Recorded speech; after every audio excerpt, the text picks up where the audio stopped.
Okay, hello everyone, welcome to the webinar. My name is Pete Fitzgerald. I'm a digital marketing consultant at Coast Digital. I'm going to be talking to you today about social listening and what that can tell you about what people are saying about your brand online. You'll notice there is a function within GoTo for you to submit questions. I'll be doing a short Q&A at the end, depending on kind of how much time we have left. So if you have any questions on the way through, just drop them into the question box and I'll get through as many as I can at the end, and any that we don't manage to get to in the Q&A at the end, we'll answer by email afterwards. So don't worry, your question will get responded to, even if I'm not able to do it live on the webinar. So thanks to everyone for coming to the webinar today. So to start things off, I'm just going to talk about, if I can get on to the next slide, there we go. I'm just going to talk about what social listening is, what we mean by social listening here at Coast when we talk about it, just to make sure that we're all kind of aligned on what we mean by that term and what we're talking about today. So we see social listening as the practice of monitoring and analysing organic social media activity. And there's really two levels that we look to do this at. So the first is at scale, so looking at numbers, statistics, trends, so things like volume, sentiment, those kind of things. We look at those at scale, and then the second way we look at these things is a granular level, so looking at specific posts and or accounts, and often one will feed the other. So if we see something in the at scale analysis that suggests we need to dig in, we'll go and look at the granular detail to understand why that's happening. And so today what I'm going to do is I'm going to show you both, essentially. So I'm going to take you through some real examples of both granular and at scale social listening data. And I'm going to use real examples from brands, and I'm going to be looking at data exclusively in the UK. Now, you can do this across any number of geographical regions. I just wanted to keep it quite refined today so we can talk about some nice concrete examples. So that's really what we're going to be doing today, is just going through some real examples of what social listening can do and helping you understand the impact that that can have on your marketing strategy. So the first thing I'm going to talk about is brand mentions. Now, brand mentions is probably the thing that your mind goes to when you think about social listening. And it is the bread and butter of the practice. But the thing that's really important to consider is that brand mentions are actually much more complicated than they seem in the first place. So the social platforms themselves have mechanisms built into them that allow users to tag brand mentions, so that allow users to identify the brands that they're talking about, allow users to respond to brands. All that kind of functionality is built into all the major social platforms, really. However, the issue with this is that it's dependent entirely on user behavior.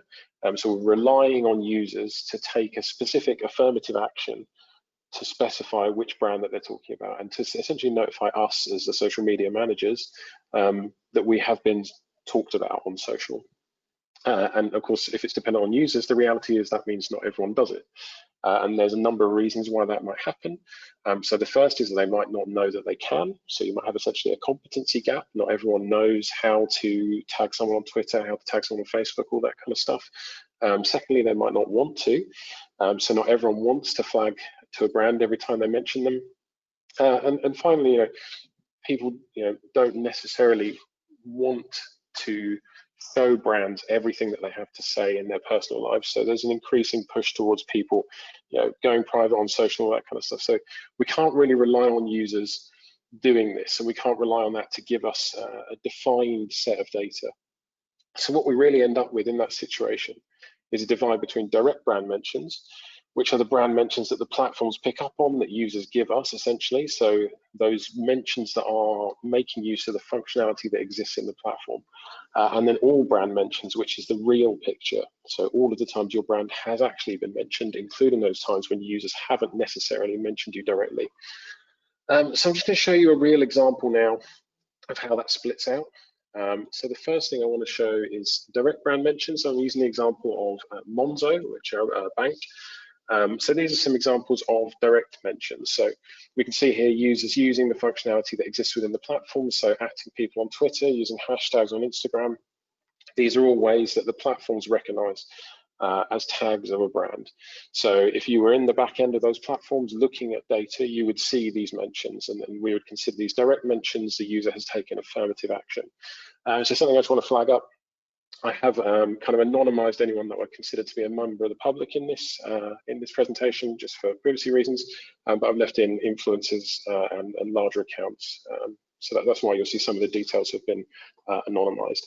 But yeah, so these are some good examples of direct mentions. But as I said, that's not actually the whole picture. And when we go into the next step, you'll see what the difference is. So when we look at Monzo in terms of all mentions, we see the following. So these are some other mentions that I found when I was looking at Monzo and not just looking at direct mentions. So anytime that someone has used the phrase Monzo on social media, we start to see some other stuff coming through. And as you can see in these examples, the users haven't used any of the functionality that exists in the platform to tag that brand.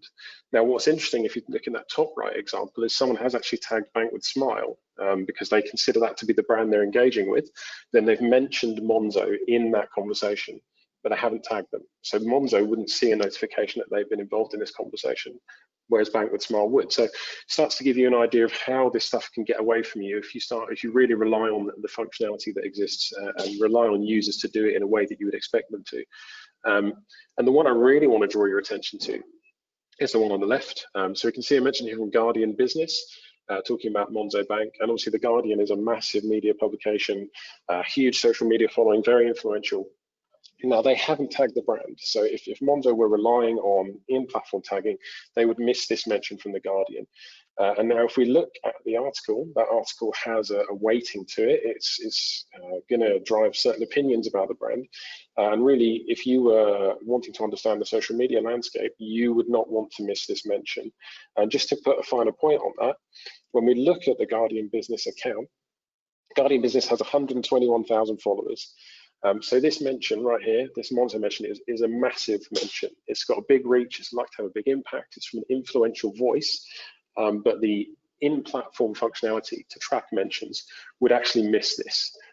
So that's why you need to be really careful if you're relying on the platforms themselves to feed you accurate data about what people are saying about your brand. And that's why we then look to rely instead on proper social listening platforms that can give us a more holistic view of what's going on.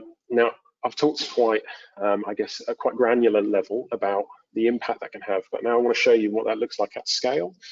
So in the case of Monzo, when we look at direct mentions of Monzo, we can see 131,000 posts that mention Monzo in the last 3 months, which reached about 1 million people.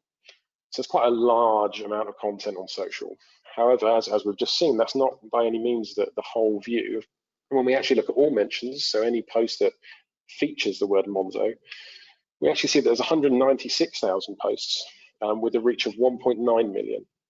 So by relying on the platforms and not getting a holistic view, we actually missed 65,000 posts, and those posts had a reach of 880,000. So we've missed about 33% of the entire volume of conversation about the brand. But even more concerning is the fact that we've actually missed 46% of the reach. So not only have we missed a third of all the posts, but the posts we've missed were the highest reach posts, the ones that were potentially the most important. And the reason for that is that a lot of media conglomerates, as I said, places like The Guardian, they don't tag brands when they talk about them because they don't need to, because they already have their own audience. They don't benefit from tagging a brand when they mention them. So you tend to miss the larger and more important mentions that are going to have an impact on people's opinion of your brand in the space. And really what we're talking about here is getting visibility of the whole conversation.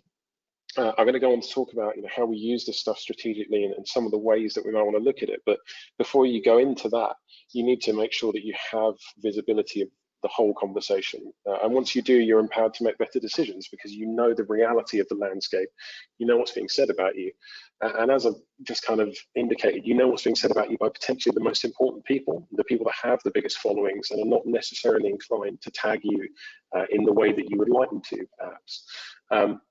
So that gives us an overview of why we need to look at brand mentions in a more holistic way and not just rely on the platforms themselves. And that then starts to allow us to do some really interesting stuff. So the first thing it allows us to do is look at opportunities for our content and look at ways that we can grow our content offering on social and more broadly. Once you have visibility of the whole conversation, you can start to get a view of what people are talking about when they mention you.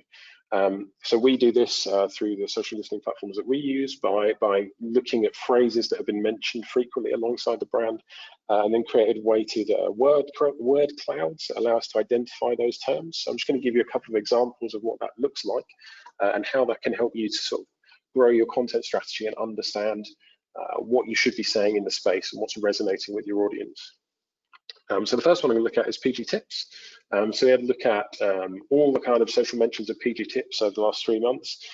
So a couple of interesting things popped out. So one of the most frequently mentioned things alongside PG tips were plastic packaging and ditch all plastic. So once we know what the trend is, we've now identified that that's a significant proportion of their social mentions. We can go on to look at the granular detail. So we can look at the posts themselves that were part of that conversation and the high-reaching posts from significant voices that have got some reach and that have driven that conversation to a larger audience. So if you're in PG Tips' shoes, you might look at this and you would see this probably as a confirmation that your PR is working, that something you would likely to have expected to be a good news story has resonated in the way you would like with your audience. And that starts to kind of point to another way you can use this technology. The social listening allows you not only to understand what's happening, but it actually gives you another way to measure success. If you're looking at how well is my PR strategy working, we've got this story about us going plastic free. What's the impact of that? How well is that resonating? This allows you to start doing that, and it allows you to potentially put some metrics on stuff that would have been quite hard to measure in the past. So what I want to move on to now, because I think that's quite a tidy and I guess relatively easy example to see how that hangs together, is a slightly more complicated one. So when we look at Zoom, I think we all know that Zoom is probably one of those brands that has done really, really well over the last 6 to 7 months. This is the cloud that we see of what people are saying about Zoom. And then there's a lot of stuff here that's not really leading you to any great revelations about content, meeting, booking, join. They're all phrases that are about people using the platform. But one that jumped out to me is a quantified sort of quality statement. Sorry, it's a qualifying statement. It's great. Someone's saying that Zoom is great. So I went and dug into the posts that essentially are saying that. And what we see are examples of people talking about Zoom and their offering and what they do and positive experiences they've had with it. So we've got some people talking about a script writing program that they ran through Zoom for young people. We've got people talking about book launches. We've got people talking about yoga. You can start to see how social listening can give you a run-in on topics that maybe you wouldn't have considered for your brand. So in the case of Zoom, we can see here some really nice angles they could cut in terms of content. So at a really basic level, a piece of content around what people have been using the platform to do. On the flip side, a piece of content that says, if you want to run a yoga class on Zoom, here's how to do it. All this kind of stuff can feed your content strategy, can feed content opportunities. And potentially on the other side of the coin, if you want to do PR and you want to grow your messaging strategy, these are all potentially people you could reach out to and ask them for a testimonial or ask them to feature in a piece about your product or service. And all of this starts to feed the content machine, essentially. And it's only possible because you have visibility of what people are saying.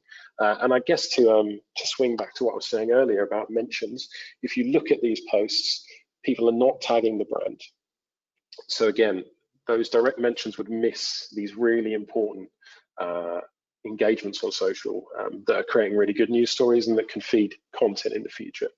And really, the important thing here is that once you know the positive things your audience are saying about you, that helps you to create content that resonates, because people have gone out of their way to post this stuff about the product or the service. No one has forced them to do that. No one's paying them to do that. They're doing that off their own back because they feel good about it and they want to share it.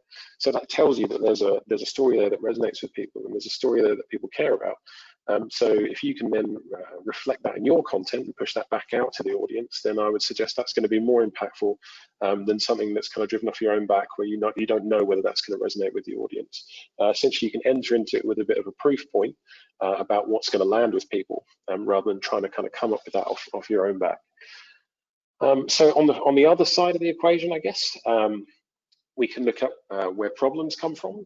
So I think there's probably an understanding, and if I move on to the next slide, this covers it off, I think we all know that social media and controversy do tend to go hand in hand. It is a space that people can go to if they have an issue with a brand or a product or service, if they want to voice their opinion, be that positive or negative.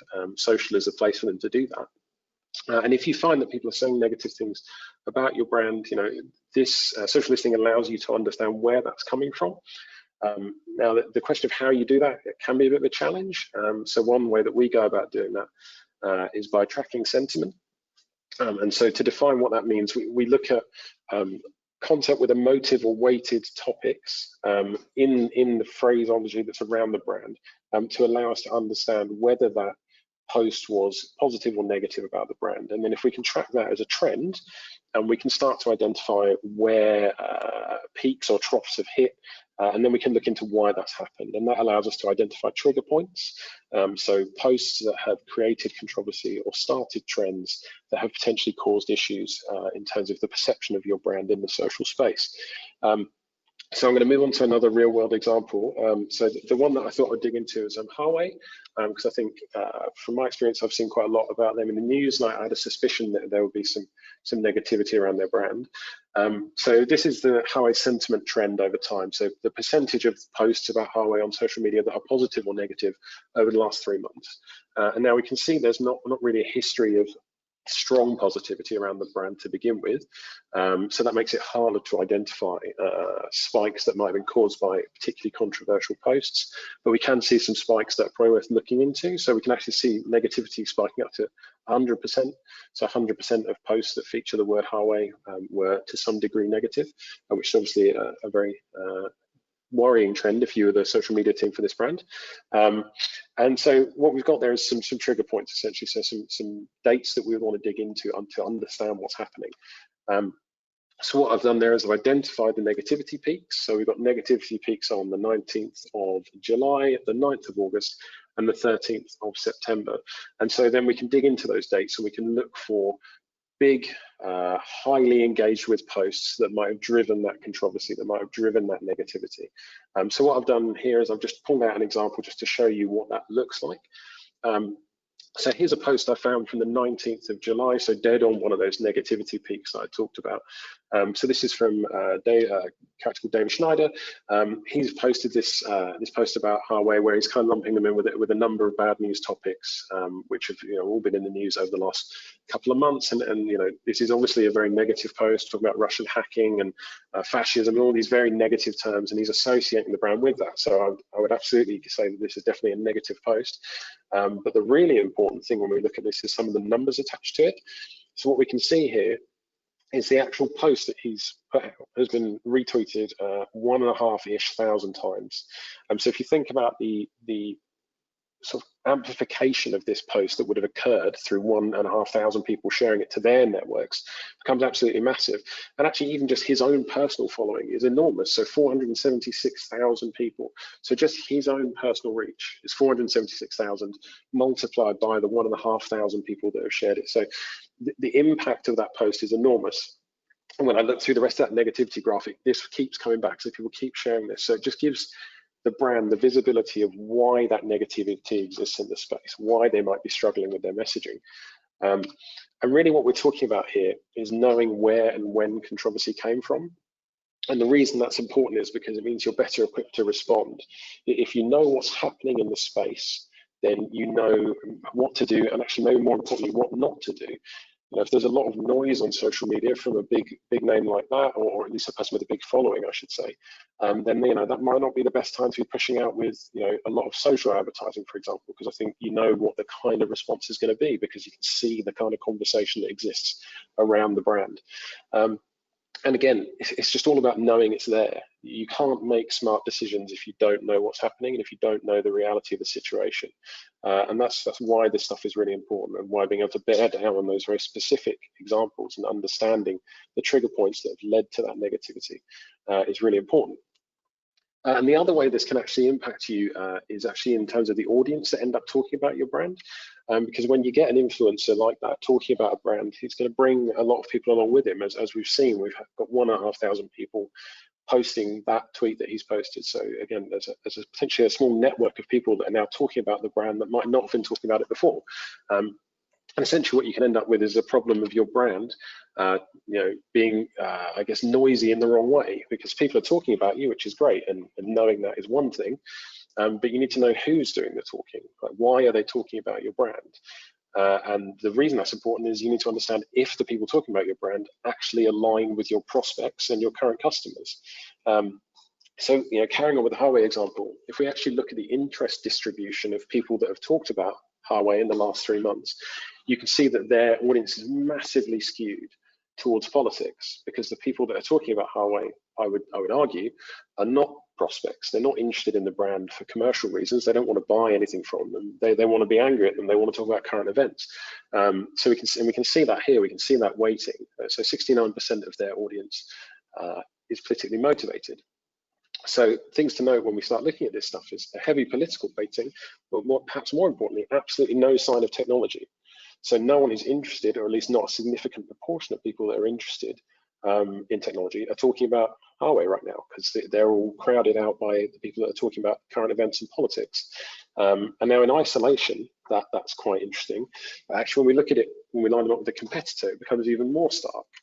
Because if we look at them against Samsung, for example, we can see that Samsung's audience split is far more what I would consider to be a normal mass market audience. So a lot of sports interests, food and drink, television. There is some political interest because people are generally interested in politics, but it's not skewed in any major way. There's no one big segment of that audience that's heavily interested in a single topic that's not really relevant to the brand. And the other important thing to note is in the Samsung distribution, we can actually see technology and computing. So I would argue that is probably the core of the conversation that they want to be involved in terms of the kinds of purchasing decisions that people are going to be making. We can't see that in the Highway audience. So all of this helps us to identify where there are problems and why there are problems, and why potentially going out with messaging isn't landing in the way you'd expect it to, or why you're not getting the return from your social advertising, or perhaps even more importantly, your organic social content. Because if you're driving organic social content into an audience that's 69% only there to be angry at you about current events, you're not really going to get the return you want from that activity that you're doing. And what I would say is that 2020 has been a pretty challenging year. I think we're all aware of that. And many brands have found themselves caught up in conversations that in reality don't serve their marketing goals. So the Highway example is quite an extreme one, but there are plenty of other brands that we can look at. So I just want to show you a couple more examples. So one is Pimlico Plumbers, which have also been caught up in a sort of a bad news story about the furlough scheme. And we can see again that that's heavily swung the audience that are mentioning their brand on social towards political interest. Now, what I would say is, in the case of a brand like this, we wouldn't necessarily expect to see plumbing as an interest. I don't think people go to social media to talk about plumbing all that much, but I could be wrong. But what we would expect to see is probably more of a normal mass market audience. So probably something more like the curve we see for Samsung, where there is interest in television, sports, some of the stuff that you can see represented in their audience. But again, what we see is this big skew, a big proportion of that audience talking about the brand in the wrong way, essentially. So when they come to review their social media presence, they might see that, oh great, our volume of mentions is way up, but 45% of those mentions are actually, not people who really are going to be interested in using the brand, because probably the experience they've had on social around the brand has been quite negative. We see a similar kind of thing with Wetherspoons, but to a less extreme degree. And I think the thing that's interesting about the Wetherspoons example is this is a good example of, you can see signs of their target market in this split. So the sports, football, food and drink proportion of that audience, those are probably the people that they want to be engaged with, that they want to see talking about their brand. But because of some of the political causes that Wetherspoons have kind of aligned themselves with, you can see that that political audience is significant as well. Now, that might not be such a problem for them. 25%, it's not a huge overbearing proportion of the audience. And there may be some people within that audience who are actually positive about what they're saying, and so that's when we can start looking at sentiment alongside this, and all this stuff starts to feed into itself to give you a more holistic picture of what's going on. But I think what's interesting is just to really look at this, and if you think about this in terms of your social media presence, looking at the interest distribution of your audience and the people who are talking about your brand, and how does that align with how, as I said earlier, how you would expect your prospects and current customers to look. Are your current customers massively politically interested as a plumbing company? I would argue probably not. And going back to Highway, similarly, when we look at Samsung as a mass market brand, we would expect to see quite an even split of fairly standard interests. So that is a good example of what we would probably more want to see if we were in a mass market B2C space. And what I'm really talking about is understanding what your audience is interested in and whether that means that they're the right people, whether they are talking about you for the right reason, and then what the impact of that is on your comms. So again, if we can see that the space is crowded out by people that are talking about things that aren't relevant to your brand, that puts some question marks around how your PR is going to be received, how your marketing is going to be received, how we want to approach the audience when we know that there's this weighting that are probably going to react badly to whatever we say. It all helps to kind of formulate a strategy that is based on the reality of what the social media landscape looks like for your organization. So I've talked a lot about what we can see, and I've touched on some of what that allows us to do. But now what I really want to dig into is how this stuff influences your marketing strategy. And now obviously we're talking about social listening, so yes, it should influence your social media strategy, but I would actually argue it goes further than that. That it should influence your marketing strategy across the board, because social media doesn't exist in a vacuum. What people say on social media is not independent to how they feel about a brand in everyday life. It might be a louder and more obvious signal of how they feel, but it's certainly a reflection of their how they feel every day. So if you're seeing negativity towards your brand on social, that is probably a reflection of negativity that exists across the space. So it needs to be part of your wider marketing strategy, not just part of how you behave on social. And I've already touched on the idea that this can affect for example, PR and comms. So that's wider than just social media marketing. And so the first thing is, going back to brand mentions, it's getting an understanding of how each platform affects your brand and how each social media platform impacts on your brand from both a marketing and a comms perspective. And the first thing we want to look at is, where is conversation about your brand happening? Which platforms have a lot of volume for your brand? Where are people talking about you? And how well does that align with your communication strategy? Are the platforms that you are present on the places where your customers are talking about you? Because if those two things are aligned, then you're probably going to see good results. If they're not, then that might be one of the reasons that if you are struggling on social media that you're finding that difficult. And I guess to take that to its natural conclusion, we need to think about which platforms matter. So again, when we were looking earlier about where the impactful statements are happening about brands, how are those impactful statements? Are those the platforms that you are live with marketing on, for example? Now, that may not be the right way to play it. You might think that, okay, well, if there's a lot of negative noise on one platform, then pushing advertising into that platform isn't going to massively change that. So let's look at the other platforms. Can we find a platform where there's a more positive audience, where there's an audience that feel better about our brand and are more likely to be receptive to our marketing? But you can only make those kind of decisions if you know as I said before, if you know the reality of the landscape, you know what's happening out there, and that will then allow you to make better strategic decisions about how you spend your media budget. In terms of how we can use that audience insight stuff I was talking about, so interest distribution, it becomes about realigning your social presence so that you can actually achieve your goals. Because if we go back to the idea of who is talking about your brand, what is the audience on social that are talking about your brand? Volume isn't really an indicator of anything, because as we've just seen, for a brand like Huawei, 69% of that volume is probably irrelevant to their marketing. And again, how do the behaviors and interests of the people that are talking about your brand actually line up with your key target audiences? If you have personas of who your key demographics are that are going to turn into customers, are those interests that are important for your prospects reflected in the interests of the people that are talking about you on social? If we can see prospects that are part of the conversation, what proportion of that audience are they, and are they being drowned out by other noise? What we're coming to there really is, do you need to take action to try and change that conversation? Do you need to try and incentivize the right kinds of conversations, the kind of conversations that are going to engage people, that are going to turn into customers? Because the real challenge with social is if I, as a new prospect, enter that space and I try to engage with your brand, and I see these conversations that aren't relevant to my interests and aren't relevant to purchasing something, essentially, that might actually drive me away from becoming a customer.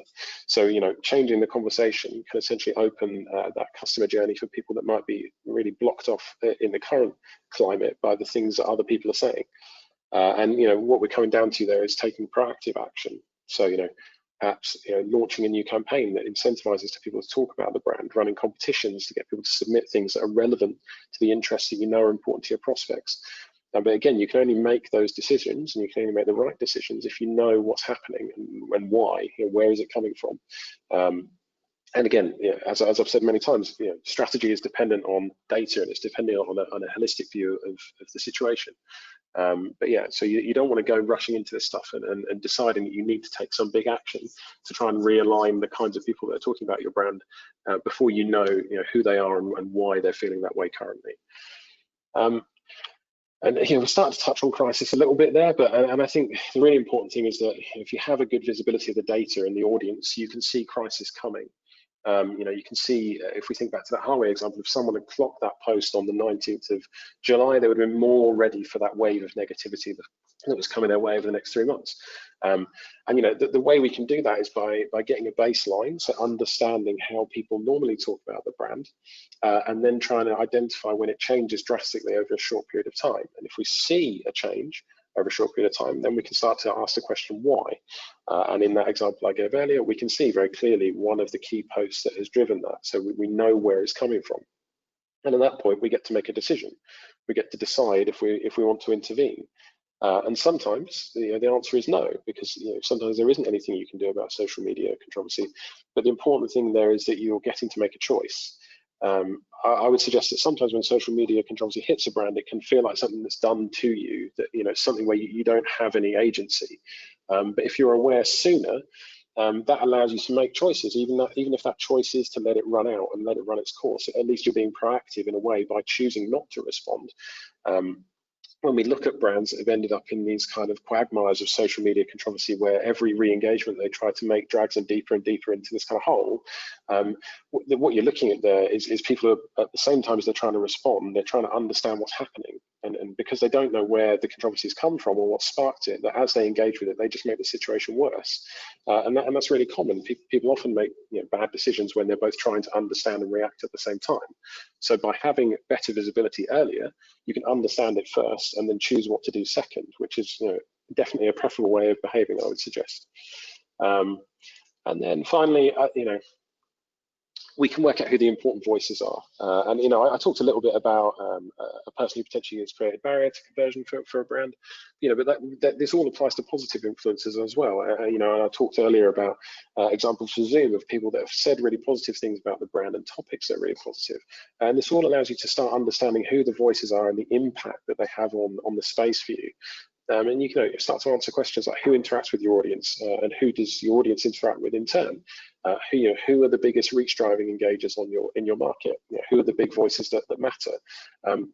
What does this tell you about who can make an impact for your brand when we think about, for example, influencer marketing? But on the flip side, it can also make you think about why are they impactful? What are they talking about? What are the topics that they engage with? How do they talk about them? What types of content do they produce?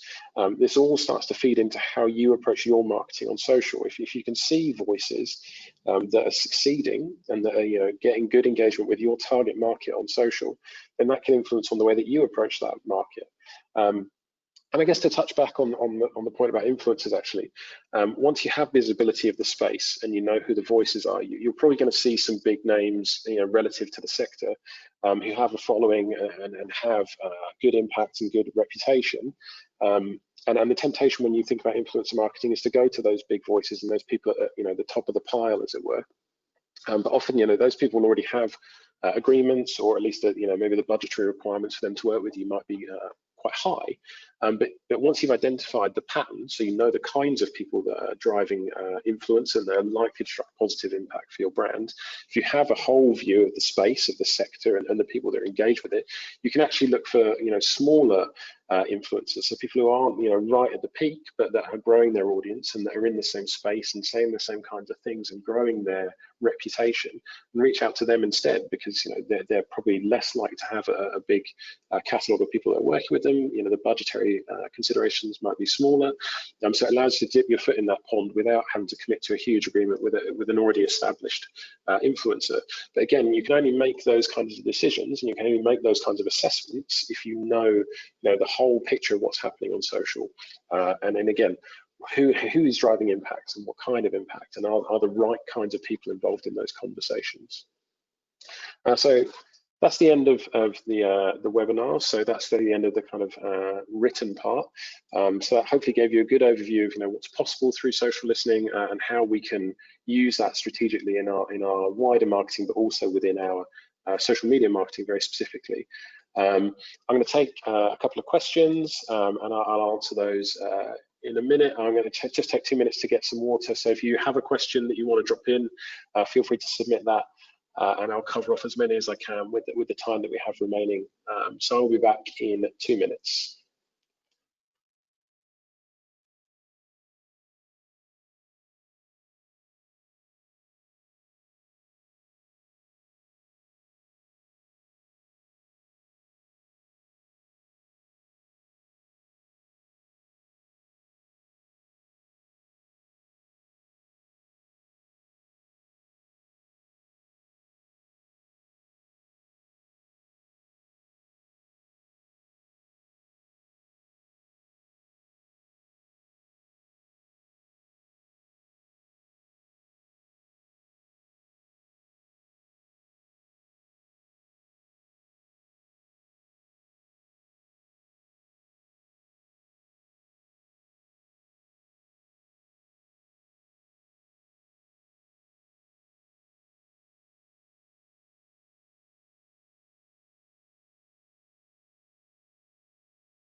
Hi everyone, thanks for sticking around. I'm just going to go through a couple of the questions that we've got here, because we've got a few submitted.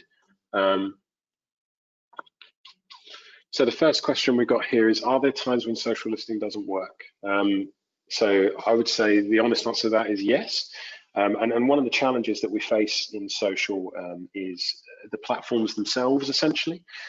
So if you think about the different platforms that exist where conversation might happen around your brand, we have the obvious ones like Facebook, Twitter, Instagram, probably the big players, but then we also have things like LinkedIn, we've got TikTok, Reddit, Snapchat, WhatsApp. The list goes on, and how difficult those are to monitor is really dependent on the way the platform is set up. So when we look at something like Twitter or Instagram, they're completely open. Excuse me. So we can scan those. We can scan those at scale. We can pick out the posts that are important. We can pick out the trends. Facebook is a little bit more challenging because Facebook allows users a lot of flexibility in terms of how accessible their profile is. So if someone has a completely private profile, it can be really difficult to scrape data from that. So it becomes hard for us to do anything at scale. And then right at the other end of the spectrum, we've got something like LinkedIn. So LinkedIn, you can't access any of the data in LinkedIn unless you're logged into an account. So you can do LinkedIn at a granular one-to-one level, literally going into the platform and looking around, seeing what you can find. But that won't allow you to do anything at scale because you can't scan the space, essentially. You can't scan the landscape to look for important engagement. I would say that social listening and how well it will work for you is kind of dependent on the channels that are going to be important for your brand, and if they are open channels that you can scan and that you can get a good holistic view of, then I think you will get good results. Whereas if you are a brand, for example, that is fully reliant on LinkedIn for all conversation around your brand, or some other closed source platform like WhatsApp, for example, if you think that's a really important channel for your brand, then you will likely struggle to get the kinds of results out of social listening that you'll want, really. So hopefully that answers your question. Okay.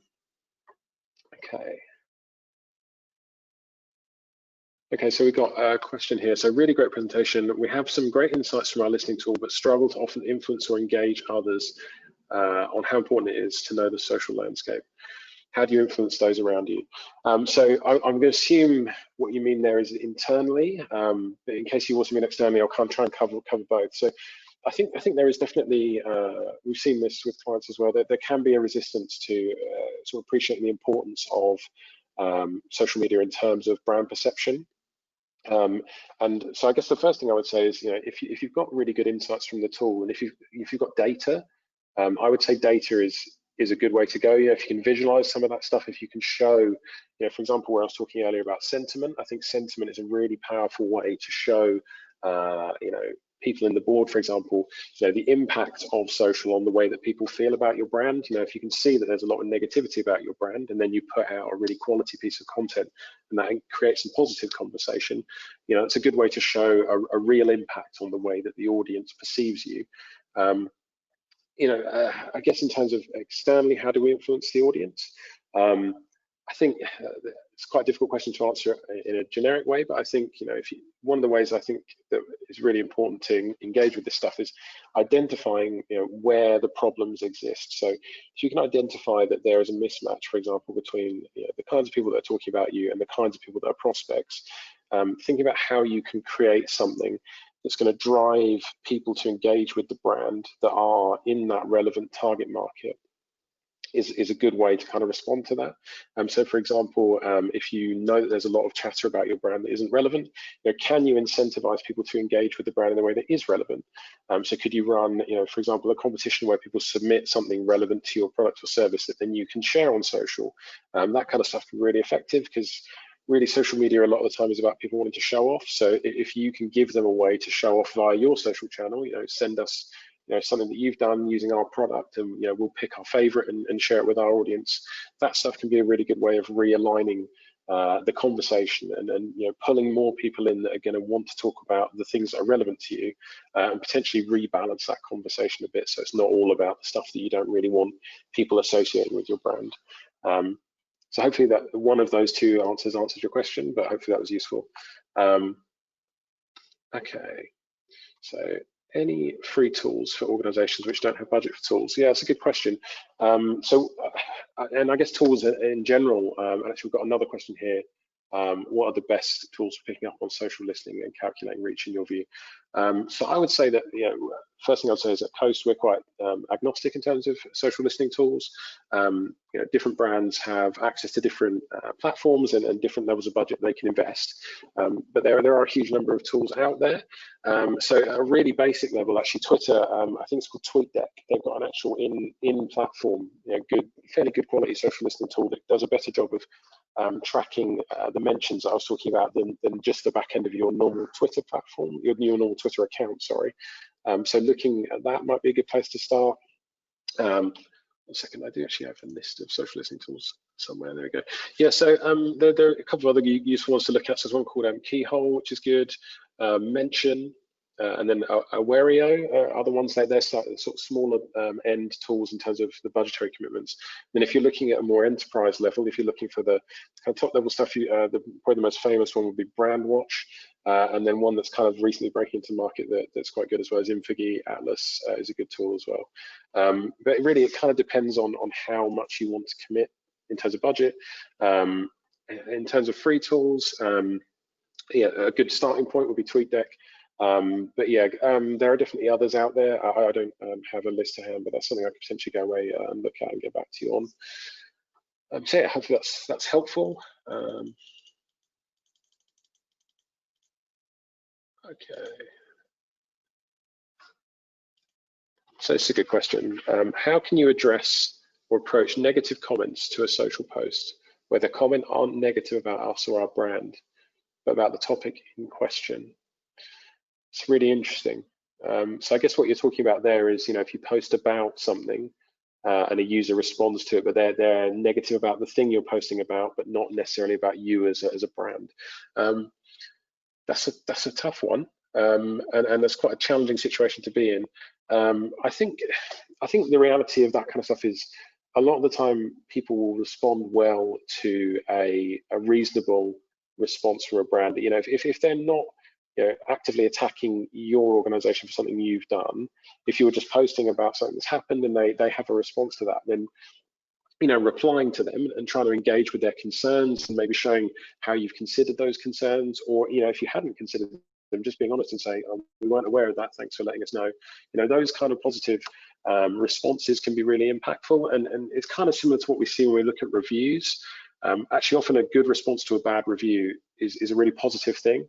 And if that's similar, if the comment isn't just a negative attack on you as an organisation, then I think a well considered and well thought out response could actually turn that around and make the user feel like you've really considered what they're saying and that you're engaged with the topic.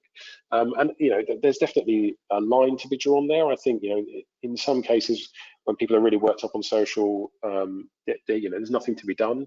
You can't always turn people around. But I think in the kind of example you're giving, where they're not necessarily angry about you and they're angry about the topic, then I think engaging with that topic and as I said, showing them that you've thought about it and showing them that you're engaging with what they're saying, unless what they're saying is completely unreasonable and not something you can have a rational response to, then I think responding to it is a smart thing to do.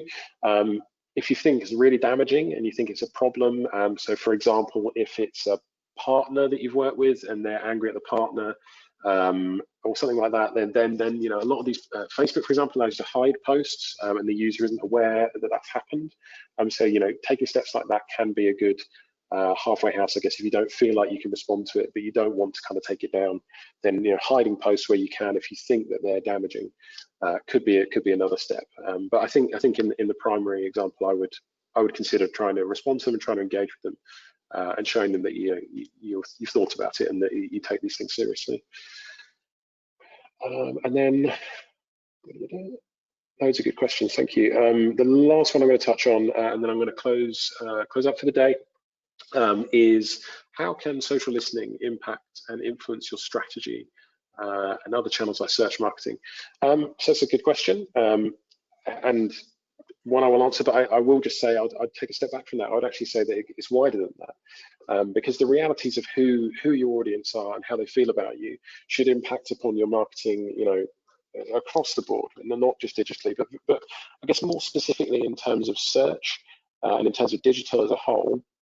What this stuff can do that I think is really, really powerful is show you the kinds of content, as I kind of touched on earlier, that's going to resonate with your audience.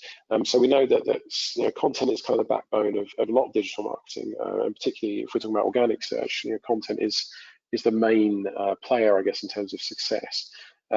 So if you can identify the topics that your audience are already kind of inclined to talk about, that they share things about your brand in those spaces without you even necessarily having to prompt them, then you kind of touched on something that it resonates, because if people, as I said before, if people care about it enough to post about it off their own backs, then it shows that there's something there that's worth engaging with. And some of it might be stuff you already know about. You might see people posting things about your products and services that are kind of a given, and you already have content and marketing and messaging that touches on those things. But you may also not. So in the example of Zoom, I would be curious to see whether Zoom have done content around, for example, how to run a yoga class through Zoom, or how to run a script meeting, or how to run all these activities we're now well, I say so used to, but all these activities we are now doing through Zoom, and maybe people out there would like to start doing them but don't know how. Those could be really nice pieces of content that could bring new people into their platform that haven't used it previously. Okay, so thanks for all your questions, and any that we didn't get to, or any that anyone drops in sort of before I close the webinar down, we'll answer via email. So I just want to say thanks for your time and attention, and hopefully we'll see you at the next webinar. Thank you for your time. Bye, everyone.